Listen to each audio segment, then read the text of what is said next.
اعوذ باللہ من الشیطان الرجیم بسم اللہ الرحمن الرحیم ومن یطع اللہ ورسولہ یخش اللہ ویتقی فاولئک هم الفائزون۔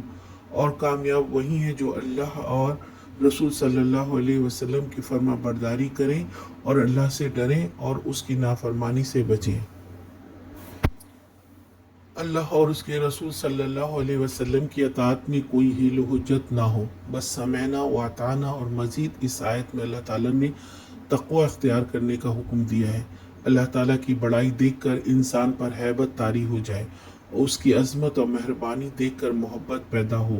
خشیت اور اطاعت صرف اللہ کے لیے ہے، اور نبی صلی اللہ علیہ وسلم سے ڈرنا نہیں بلکہ ان کی اطاعت کرنا ہے، اور ان کی اطاعت میں کوتاہی، ان کی شان میں بے ادبی میں بھی اللہ ہی سے ڈرنا ہے، کیونکہ سزا دینے کا اختیار اللہ تعالیٰ کو ہے۔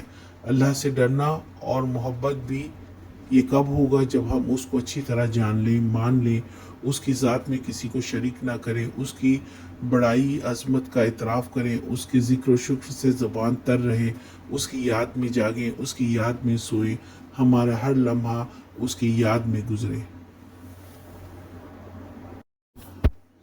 آج کا سوال: انسان کی فلاح کس چیز میں ہے؟